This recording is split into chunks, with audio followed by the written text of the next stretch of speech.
Bismillahirrahmanirrahim. Alhamdulillahirabbil alamin. Wa bihi nasta'inu ala umuri dunya waddin. Wa la haula wa la quwwata illa billahi al-'aliyyil azim.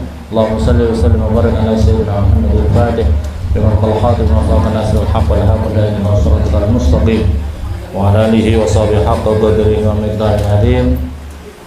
Qala al-mu'allif rahimahullah ta'ala wa nafa'ana bi 'ulumihi fid dharain amin. Kita melanjutkan ini kitab ngaji kitab Ihya.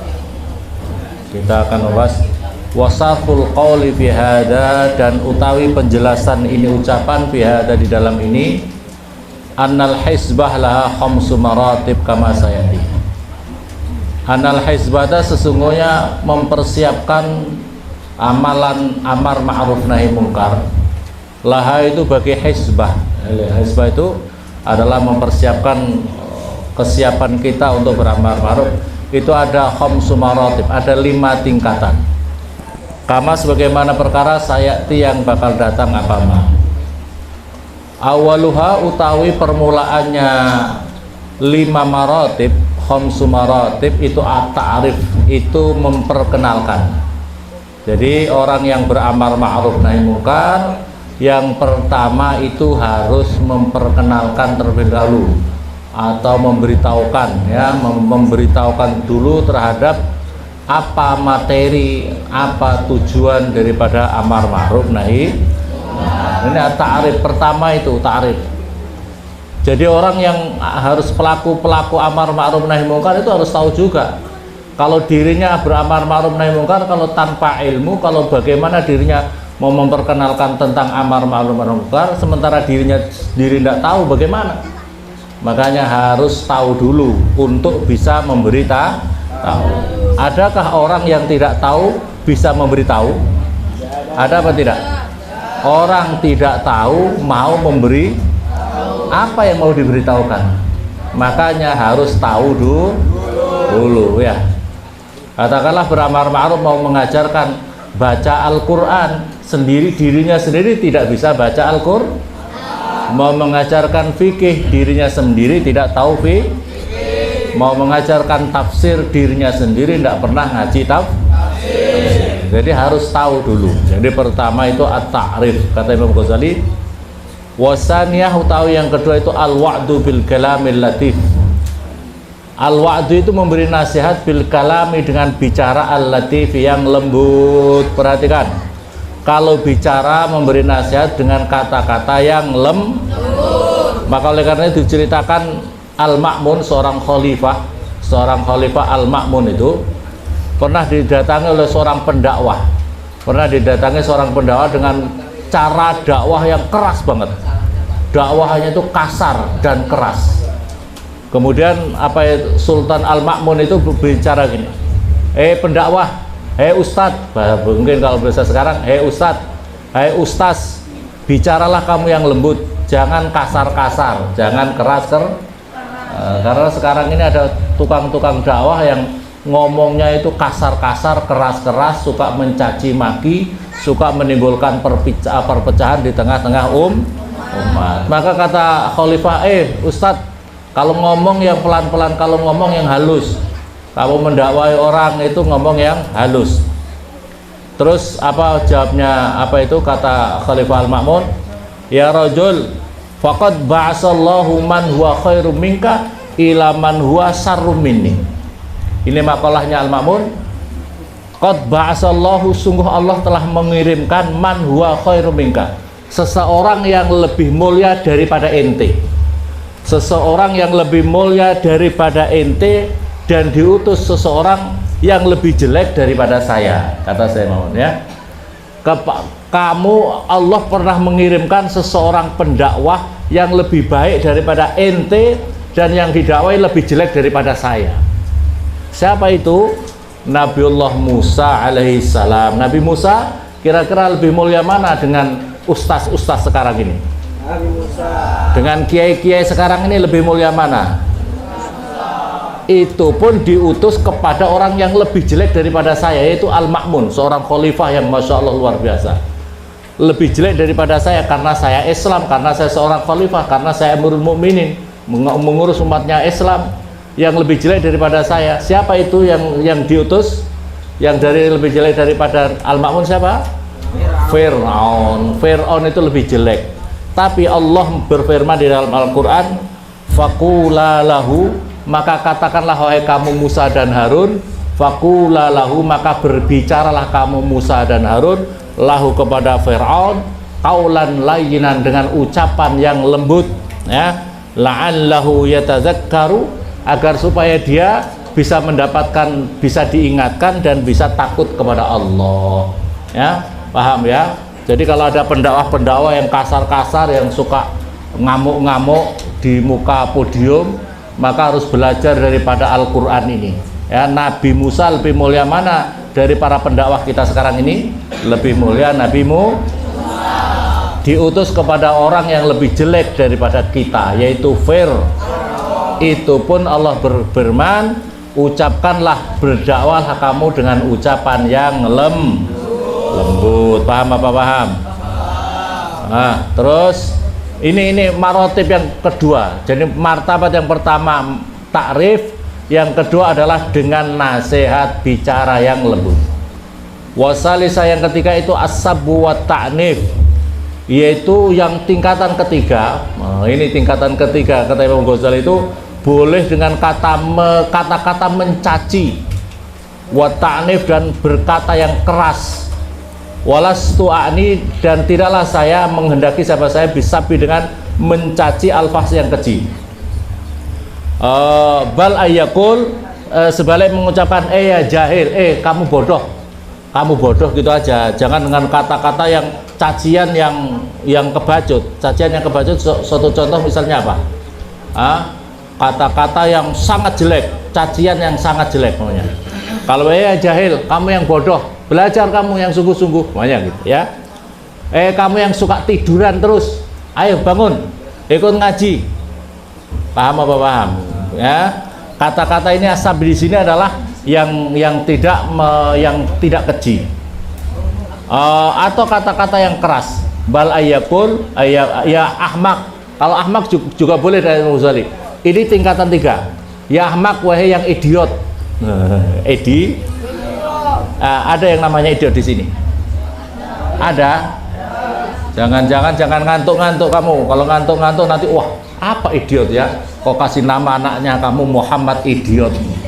Naudzubillah summa naudzubillah. Karena dengar-dengar sambil maksudnya apa?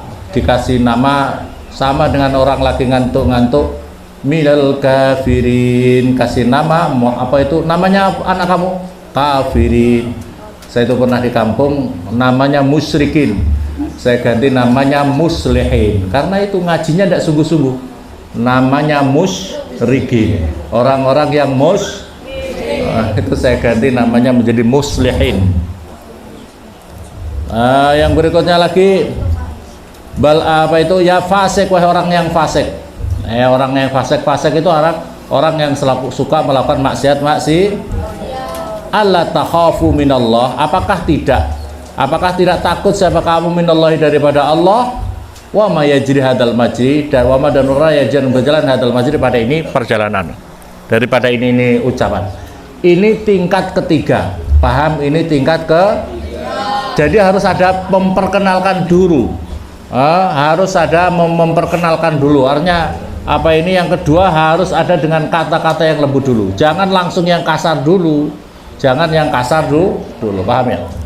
Warabiah, yang keempat, al-man'u bil qahri bi tariqil mubasyarah.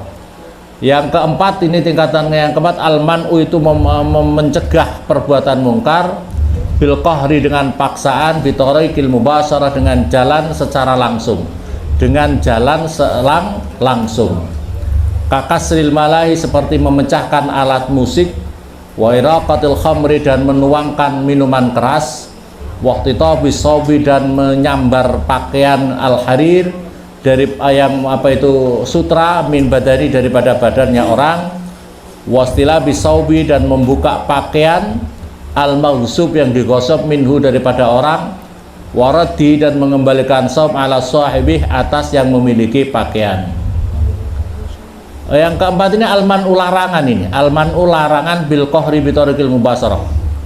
Perhatikan yang keempat ini artinya dilarang seseorang melakukan perbuatan mungkar itu dengan jalan yang langsung, secara langsung, kakas selangsung dipecah alat musiknya. Ini tidak dilarang ini. Ini maksudnya di sini dilarang ya. Dan langsung menuangkan minuman keras atau mungkin bahasa sekarang langsung demo membuat toko penjualan minuman miras langsung dihancurkan. Nah, tidak boleh. Itu tugasnya pemerintah, bukan individu. Bukan individu. Jangan individu melakukan seperti itu. Nanti akan kacau kehidupan kita ini. Atau seperti mengambil ada orang pakaian sutra, langsung kamu tarik pakaiannya disobek daripada badannya. Atau lagi lihat teman kamu lagi gosok sendal, langsung kau tarik sendalnya langsung dikembalikan sama orang. Ini tidak boleh seperti itu. Yang kelima, wal khamisah, yang kelima at-tahwib wa tahdhib bid-darbi. Yang kelima boleh at-tahwib itu menakut-nakuti, wa tahdid dan menggertak bid-darbi dengan dipukul. Jangan kau pacaran, saya pukul kamu. Tapi jangan mukul betul, paham ya? Jangan mukul pengurus-pengurus ini, paham? Pengurus itu tidak boleh main, Bu. Paham apa paham? At-tahwib, cuma nakut-nakut, tak pukul kamu, saya hukum kamu. Gitu aja, ya.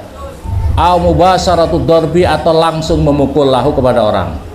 Hatta yamtanya, sehingga tercegah siapa orang amma dari perkara wa itu alai atas wa orang alai atas semua. Kal mawadib, seperti orang yang kal mawadib al ghibah, seperti orang yang senantiasa melakukan ghibah wal qadbi, dan menuduh orang lain zina. Fa inna salba lesanihi, karena sesungguhnya membeset, mencabut lesannya orang mungkin, tidak mungkin. Walakin, tetapi yuhmalu dibawa siapa orang ala tiari sukut, atas memilih diam bidorbi denganmu.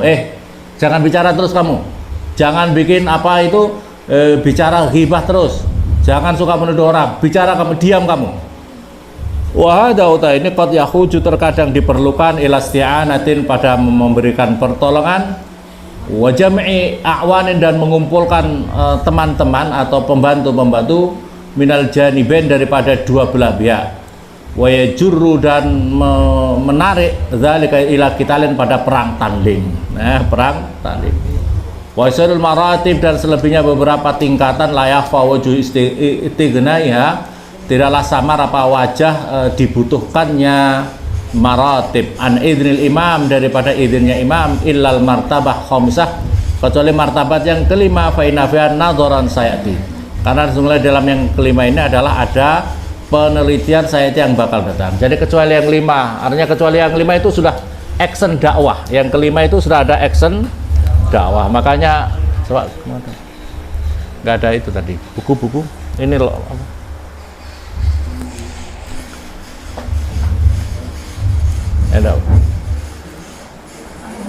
Amma ta'rif, adapun apa memperkenalan wal wa'du, dan memberi nasihat, fa kaifa yahtujul idil imam, bagaimana itu dibutuhkan untuk izinnya imam, wa amma tazil, dan adapun membodohkan, wa tahmib, dan mengatakan orang hamqa atau idiot, wa nisbah, dan memberikan nisbat ilal fisik, wa qillatil khauf, dan sedikitnya ketakutan minallah, daripada Allah, wa ma, dan perkara yang berjalan majro, pada perjalanannya ma, bahwa utai ini kalamun sidkun, itu adalah bicara yang betul. Wasidku, dan utai kalam yang benar, mustahakun, itu mempunyai hak. Bal afdalud darajat, sebaliknya adalah utama-utamanya derajat, kalimatu haqqin inda sultanin jair. Dalam hadis Nabi, kata-kata kalimah yang hak di sisihnya seorang pemimpin yang jahat. Kama warada fil hadis. Faidah jaa, maka ketika boleh apal hukmu alal imam, atas seorang imam ala muraghamatihi, fa kaifa yuhtaju ila idzni, maka bagaimana dibutuhkan pada izinnya imam. Wa kadzalika, begitu juga kasrul malahi wa iraqatul khumur, memecah alat musik, menuangkan minuman-minuman arak. Fa innahu ta'ati, itu mendatangi mayurafu qaunu haqqan min ghairi ijtihad, dari tanpa ijtihad. Falam yaftaqir, dan tidak membutuhkan ilal imam, pada imam. Jadi dakwah yang semacam itu bagaimana itu kan tidak butuhkan pada izinnya seorang pemimpin. Fa amma jamul awan, adapun mengumpulkan pembantu-pembantu, wasahrul aslihah, dan mencabut pedang-pedang, artinya senjata-senjata. Padhalika maqalika qad yajurru ila fitnatin amah, sungguh-sungguh telah menarik pada fitnah yang lebih besar, lebih umum. Fa fi nadharun, ini ada penelitian Sayati.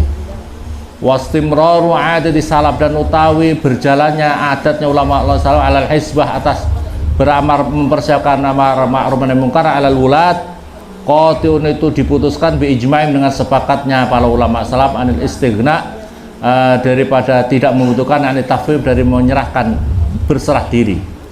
Bal kullun, sebaliknya tiap-tiap man amara bi ma'ruf, seorang yang perintah bi ma'ruf, fa in kana al wali radiyan, walaupun seorang pemimpin itu radhi, memberikan ridho bihi, fadaka maka itulah.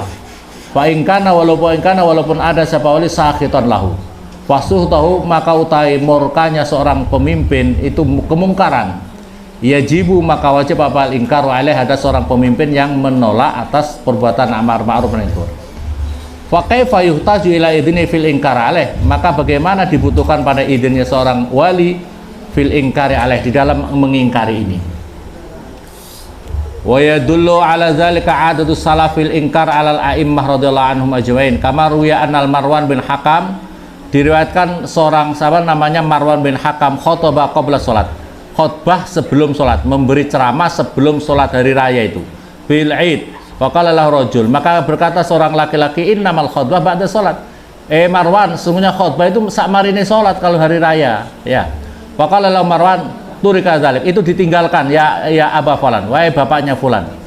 Faqala Abu Sa'id amma hada, dan datanglah kemudian Abu Sa'id, amma hada, utawi ini qad qadha ma'alai qala lana Rasulullah, sungguh telah diputuskan apa yang ada pada ini, yaitu sabdanya Rasulullah sallallahu alaihi wasallam, man ra'a minkum mungkaran, sebagaimana hadis Nabi, kalau seorang melihat kemungkaran fal yungkirhu biyadihi, fa illam yasi' fa bilisani, wa illam yasi' fa biqalbi, kalau tidak mampu dengan lesannya, kalau tidak mampu maka dengan hatinya. Wadzalika, utawi yang ingkar dengan hati saja itu ad'aful iman, selemah-lemahnya iman. Falaqad kanu fahimu, maka sungguh ada mereka memahami min hadil umumat, daripada ini keumuman, duhulas salatin tahtaha, masuknya pemimpin-pemimpin negara tahta, di bawahnya ini. Fa kaifa yuhtaju ila idznihim waruya, ini diriwayatkan ya. Perhatikan, waruya annal mahdiya lama qadima Mekah, seorang khalifah al-mahdi ini Bani Abbasiyah ya. Seorang khalifah namanya al-mahdi, dia datang ke Mekah, dia itu dari Irak, dia itu raja di Irak, kemudian datang ke Mekah. Masya Allah, waktunya cukup lama dia di Mekah. Falamma akhadha fit tawaf, maka ketika beliau melakukan untuk tawaf, nahhan nas anil bait, maka kemudian dia pasukannya, prajuritnya, tentaranya itu menyingkirkan manusia yang lain, disuruh menyingkir semuanya, karena Khalifah Al-Mahdi mau menjalankan tawaf supaya tidak berdesak-desaan, supaya tidak terganggu dengan jamaah-jamaah yang lain. Fawasaba Abdullah bin Marzuk, maka kemudian melompatlah ada temannya dia, tapi dia bukan seorang khalifah, namanya Abdullah bin Marzuk.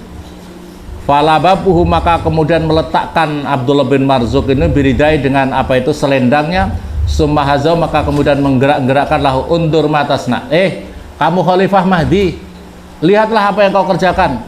Man ja'alaka bihadzal bait, siapakah yang menjadikan kamu dengan ini Ka'bah, ahak, lebih berhak, mimman, dari seseorang ata yang datang kepada Mekah, Ka'bah minal bu'di, dari jauh, al qurbi, waqad, padahal amanah yang memberikan hak kamu ini untuk Ka'bah ini kepada orang-orang yang datang dari jauh maupun yang dekat dari sini. Faqad qala ta'ala sawa'anil aqifu fihi wal bad, sungguh sama juga baiknya orang-orang yang menetap di kawasan Ka'bah itu fi wal bad, dan orang-orang yang berkunjung, sama saja baiknya. Jadi seolah kamu jangan terus mendapatkan minta dispesialkan gitu. Jangan terus orang-orang disuruh menyingkir. Tapi kalau kamu mau dikawal, barangkali boleh-boleh saja. Di Mekah Ka'bah itu kalau orang tua boleh saja, orang berombongan, satu rombongan berbaris. Tapi jangan terus orang lain disingkirkan, tidak boleh tawaf, tidak boleh seperti itu. Paham ya? Pernah tawaf di Ka'bah? Nah, Masya Allah. Hatta idza sara indau khulta, sehingga ketika jadi indau di sisinya apa itu Mahdi, apa itu khulta, menghalang-halangi siapa kamu, bainahu antaranya orang, wa bainahu dan antara Ka'bah, bainahu di antara orang, wa bainahu dan antara Ka'bah, sehingga kamu menjadi penghalang orang lain untuk dengan Ka'bah. Man ja'ala laka, siapakah yang menjadikan kamu seperti ini? Siapa yang menjadikan kamu seperti ini?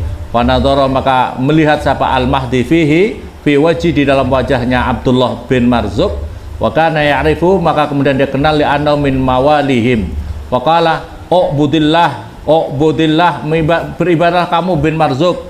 Qala na'am, ya wa ukhidha, maka ditangkap. Ini Abdullah bin Marzuq kemudian ditangkap oleh pasukannya. Wajah ila, maka kemudian dibawa ke Baghdad. Fakariha ayu aqibahu, maka dia tidak suka ayu aqibahu kubatan yusanna'u alaihi biha fil amah. Dia tidak suka kalau Al-Mahdi ini memberi seksaan kepada Abdullah bin Marzuq dengan seksaan yang sangat memberatkan, yang dilihat oleh banyak orang. Waja'alahu fi istablid dawab, kemudian dijadikan dia itu dihukum tapi di kandang binatang. Nah, dia di apa, Al-Mahdi apa itu menghukum Abdullah bin Marzuq, disuruh menjaga di kandangnya binatang. Liasusa, supaya menjaga apa itu binatang. Wadhamu ilaihi farasan, dan kemudian mengumpulkan Al-Mahdi ini kepada Abdullah bin Marzuq apa itu kuda, tapi adudon sayyi'al khuluq, tukang gigit. Apa itu kuda yang suka menggigit. Kalau ada orang digigit, saya yang punya perilaku yang jelek. Liyu'aqirahu, supaya bisa melukai Abdullah bin Marzuq. Tapi kan kalau dilukai sama kuda nggak mati. Beda kalau pemainnya ditaruh di kandang singa. Iya. Oh, dihukum di kandang singa, mati apa tidak? Mati. Tapi ini kalau kuda gigit kan ya enggak mati, paling-paling kalau digigit telinganya ya protol gitu aja ya. Tapi kan tidak mati. Falayyanallahu ta'ala al-faras. Kemudian Allah melembutkan hatinya kuda itu, tidak mau menggigit sama Abdullah bin Marzuq. Jadi baik, itu kudanya jadi baik. Qala summa sayyaruhu ila baitin. Kemudian dijadikan, wah ini Abdullah bin Marzuq nggak bisa nggak digigit sama kuda, sama Raja Khalifah Al-Mahdi. Kalau gitu taruh di kamar penjara, dalam kamar, kuncinya langsung dibawa sendiri oleh Al-Mahdi Khalifah. Ini apa, kuncinya dibawa, tidak boleh anak buahnya. Kalau anak buahnya mungkin nanti ada main-main mata kah, ini tidak, langsung dibawa oleh Al-Mahdi sendiri. Tapi begitu apa ini setiap 3 hari, beliau setiap 3 hari ada di dalam terus, puasa, zikiran terus di dalam penjara itu yang kuncinya ada di Khalifah. Kemudian setiap 3 hari dia keluar sendiri. Ini Abdullah bin Marzuq ini keluar sendiri di kebun kerajaan. Di kebun kerajaan dia makan, di kebun kerajaan itu buah-buah segala macam, makan sudah kenyang, begitu jangan balik lagi. 3 hari lagi keluar lagi, begitu 3 hari lagi keluar lagi. Terus akhirnya ketahuan sama pasukan. Ya Khalifah, ya Amirul Mukminin, ini Bapak Tuan punya apa ini, orang yang dipenjara dalam itu kok setiap 3 hari dia keluar makan di kebun itu, semuanya yang di sana, pokoknya dia makan di sana. Oh iya kah? Masya Allah. Terus akhirnya dipanggil Abdullah bin Marzuq. Kenapa ente kok keluar? Siapa yang mengeluarkan kamu? Yang mengeluarkan aku adalah yang menutup pintu penjara saya, yaitu Yang Maha Kuasa, Allah Subhanahu wa Ta'ala. Dia bisa keluar sendiri. Maka kemudian fadajja, maka terkejutlah raja itu Al-Mahdi wasoha, dan menjerit. Al-Mahdi kemudian menjerit, waqala mahluku bina anak tolak. Apakah kamu tidak takut saya membunuh kamu? Apakah kamu tidak takut kamu saya penjara kok happy saja, ini gimana kamu ini? Apa kamu tidak takut kalau saya membunuh kamu ini? Farafa Abdullah ilaih ra'sah, maka kemudian mengangkat kepalanya Abdullah bin Marzuq. Kemudian lihat malah tertawa, wa yaqul, Lau kunta tamliku hayatan aw mautan, andaikan ente tuan raja, andaikan ente punya kekuatan, andaikan ente punya kuasa untuk bisa menghidupkan dan mematikan, wa mazala mahbusan hatta mahdal maut, maka tidaklah lepas Abdullah terpenjara sampai matilah siapa? Khalifah al-Mahdi. Maka kemudian setelah dialog-dialog seperti itu, maka akhirnya Abdullah bin Marzuk itu dikeluarkan dari penjara, akhirnya kembali ke Mekah. Karena kan Mekah ke Baghdad itu jauh sekali, naik pesawat berapa jam itu. Kalau zaman dahulu naik kuda, masya Allah, jauhnya masya Allah. Maka akhirnya kembali ke Mekah. Abdullah bin Marzuk punya cita-cita gini, nanti kalau saya kembali ke Mekah, saya mau sodakoh nazar, memotong onta 100 onta. Maka akhirnya dipotonglah 100 onta ini. Jadi ceritanya Abdullah bin Marzuk ini sama Al-Mahdi dulunya teman. Dia teman sejawat gitu, teman. Pernah suatu ketika Abdullah bin Marzuk sama Al-Mahdi itu sama-sama lagi begadang, lagi santai-santai, kemudian dia itu tidak menjalankan sholat duhur, asar, maghrib.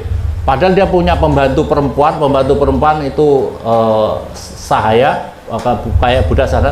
Sudah diingatkan, Tuan, ini waktunya zuhur. Dia masih santai-santai, happy saja, masih main-main. Karena orang kaya, ini orang kaya, Al-Mahdi sama ini orang kaya. Terus kemudian setelah itu sholat asar diingatkan, masih aja main-main. Sholat maghrib diingatkan. Akhirnya si pembantu tadi itu begitu masuk sholat isya, langsung dia pakai semacam ember besar gitu, diisi dengan bara api yang sangat banyak, langsung ditaruh di bawah kakinya Abdullah bin Marzuk. Ada apa ini? Kaget. Ada apa ini? Maksud apa ini? Ya Tuan, panasnya api dunia ini lebih panas dengan api neraka nanti. Ente Tuan tidak sholat duhur, asar, maghrib, sampai ngisa ini nggak mau sholat lagi. Maka akhirnya dia menangis, masya Allah, menangis. Dan akhirnya dia itu menjadi orang yang ambil jalan zuhud, menjadi jalan zuhud. Sodakoh apa buahnya disodakohkan, harta punya disodakohkan. Dia minta maaf kanan kiri, dan kemudian dia hidupnya itu sederhana, pokoknya secukupnya saja. Dia jualan sayur untuk makan itu aja, masya Allah. Jadi ambil jalan zuhud, Abdullah bin Marzuk itu. Nah, ketika beliau sudah sampai yang tadi di penjara bisa keluar sendiri, itu adalah ketika beliau sudah tingkatan orang-orang ahli zuhud tadi, ya, orang-orang ahli zuhud tadi. Maka kemudian ada seorang ulama bertanya, apa yang menjadikan sebab kamu, apa Allah menggantikan kamu di dunia ini setelah kamu dulu kaya raya, sekarang ambil jalan yang sangat zuhud ini? Maka jawabnya beliau adalah yang terbaik di dunia ini adalah ridho terhadap apa yang dijalani, kodok kodarnya Allah yang dilakukan itu, dia ridho kepada Allah Subhanahu wa ta'ala. Maka diantara makalah beliau adalah banyak orang setiap saat orang-orang membangun kuburan, setiap saat, setiap jam itu di dunia ini banyak orang yang mempersiapkan membangun kuburan. Tetapi kenapa orang tidak mengambil jalan taubat bahwa dirinya juga akan masuk kuburan? Banyak raja-raja membuat monumen yang sangat mewah. Begitu sudah tercapai atau belum tercapai, akhirnya dia pun juga mati. Maka oleh karena itu, hadirin semuanya, pentingnya seseorang hizbah itu mempersiapkan amar ma'ruf nahi munkar itu adalah yang terutama buat dirinya adalah, kalau mengambil dari Abdullah bin Marzuk, adalah bersifat zuhud terhadap dunia ini, bersifat zuhud dan punya amalan-amalan yang diamalkan rutin, amalan-amalan yang dijalankan dengan rutin, sehingga Allah sayang, sehingga Allah cinta kepada pelaku-pelaku dakwah itu. Sebab kalau pelaku-pelaku dakwah ini tidak dalam cintanya Allah, maka bagaimana dia bisa menebarkan cintanya Allah di alam semesta? Paham apa paham? Jadi kita harus berupaya, kita ini akan menebarkan cinta di alam semesta ini. Kalau kita tidak dicintai oleh Allah, bagaimana mana yang kita harus tebarkan cinta itu? Maka oleh karena itu, diantaranya cinta apa? Menjalankan, bersifat zuhud, menjadi orang-orang yang ahli ibadah, menjauhkan kemaksiatan, mempunyai zikir-zikir. Tidak ada ulama-ulama kecuali punya zikir rutin. Maka oleh karena itu para ustadz, para santri harus berupaya harus punya amalan yang dirutinkan secara rutin. Seperti misal Hizib Nawawi, Hizib Nawawi itu adalah supaya kita, keluarga kita, anak turun kita, harta benda kita diberi berkah dengan zikir itu. Jadi kalau kita baca Hizib Nawawi, berkahnya itu langsung terlimpah kepada diri kita, anak turun kita, harta benda kita, dan kawasan-kawasan kita. Di antaranya itu bisa diamalkan. Monggo kalau saya ijazahkan sebagaimana saya mendapatkan ijazah guru kami, di antaranya adalah saya mendapatkan ijazah dari Said Ahmad bin Muhammad Alawi Al-Maliki Al-Hasani dari Mekah. Boleh diamalkan ya. Semoga bermanfaat. Al-Fatihah.